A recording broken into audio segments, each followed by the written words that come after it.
Let's talk about that black woman that got on a news station.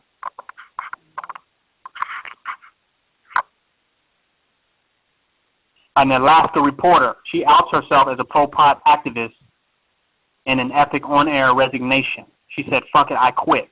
This is such a beautiful time for me to just talk about marijuana. I think that was KTVA television. So many of you are pro-marijuana, but you're not pro-black. How is this black woman going to be pro-marijuana but not pro-black?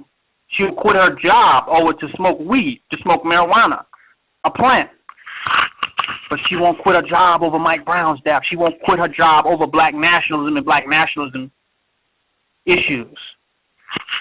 These people that are about the prohibition of weed, they support weed and love marijuana more than they own black people and black race. They love getting high more than they love their own race and their own people. And wanting to smoke marijuana is a good enough reason to quit your damn job. Now, I agree that people have a right to smoke weed if they want to. I think that it should be decriminalized. I think that people should be able to do most of whatever the hell they really want to do without being under the rules, laws, and regulations of white supremacy. So I'm not saying that, oh, she should, not be able to smoke weed and all this and it's illegal and all. I'm not making that type of an argument about marijuana because I don't support any of the legal system, period.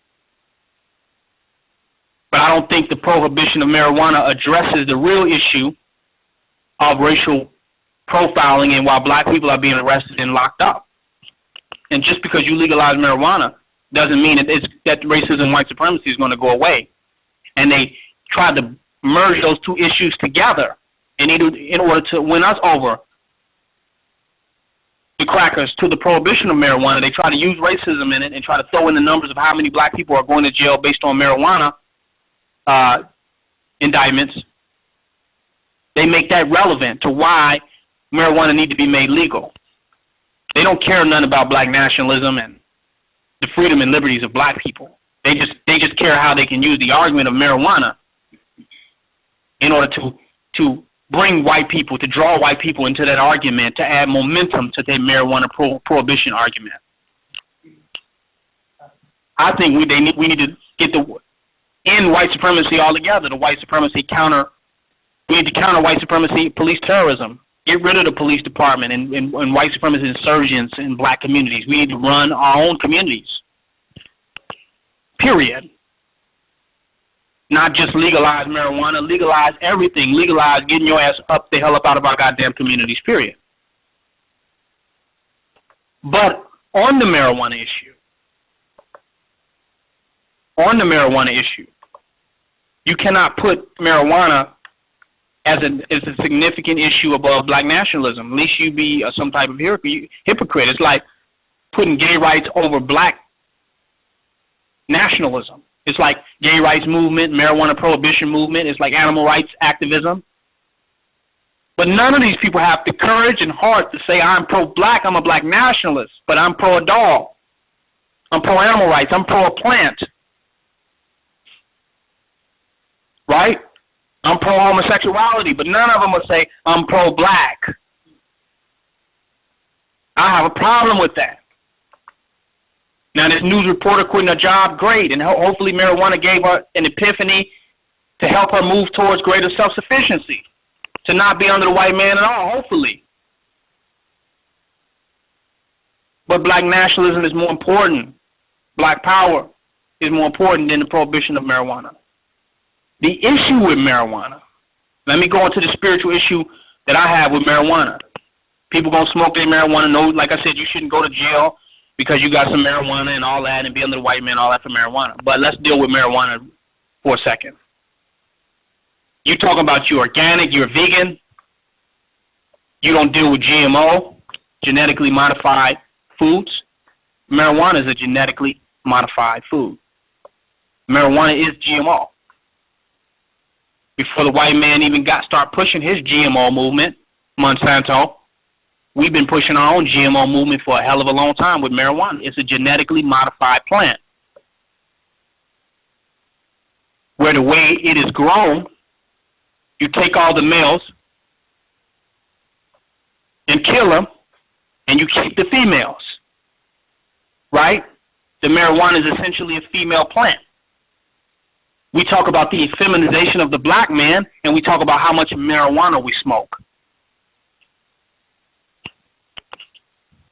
All the marijuana we smoking is contributing to the effeminization. It's a female plant. It's a genetically modified plant. And just like you kill all the male plants with marijuana and just raise the female plants, the same you do in society. It's metaphysical. You take all the black men and lock them up, separate them from the women so they won't pollinate, right? You kill off all the males and just keep the women. That's what the marijuana plant is. So you think you say you are what you eat? If you eat a plant with the karma that has it, that all the males have been killed off. All the males have been separated from the females, and that's the plant that you ingest. What the hell you think your life gonna look like? Why do you think we smoke so much marijuana in our communities and we have single woman households? The male leaves the woman, and the woman is left to herself with the children, just like the marijuana plant.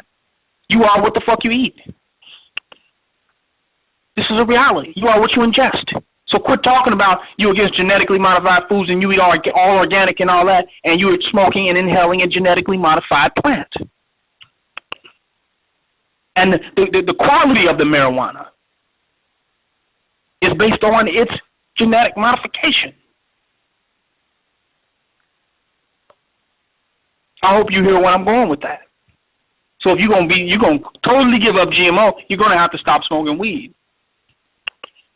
And you're going to have to take into consideration that no animal in nature smokes anything. Gorilla sees some smoke, he gone. You have to train a gorilla on how to smoke. We learn how to smoke anything from the white man. We got that from the crackers, smoking. We wasn't smoking nothing before the cracker came. Say the Native Americans were smoking a little tobacco. What you call a Native American is a white man. Is a different type of a white man, if you ask me. The true Native Americans were the Moors, the Blackamoors, the Maroons, the Blackfoot Indians, the Seminoles, the Washita. What you call the Native American that you cry for on Columbus Day, on Thanksgiving, you cry for, that's a white man that you're talking about. That's who stole your true native history of America, the so-called goddamn Native American. That's our history. We are the true natives. Ain't no pale man the native of any goddamn thing. We got smoking from the white man. Give it back. We don't need to smoke a damn thing, and it's particularly not genetically modified plant. Native Americans smoke sage and tobacco grown naturally. You smoking a plant that has been genetically modified over time. So the black woman with the marijuana thing, okay, she quit her job. Excellent. Excellent. She quit it over marijuana. Disappointing. So now she can go wherever she is and smoke some marijuana with some goddamn white hippie. Proud to be everything but black. Proud to be everything but black, but going to get persecuted for being black. They don't stop and say, well, you just got marijuana. More black people are getting locked up with marijuana than white people are. You're getting prosecuted for being black, and you're not proud of that. You're proud of being a part of the Marijuana Association. Hell no.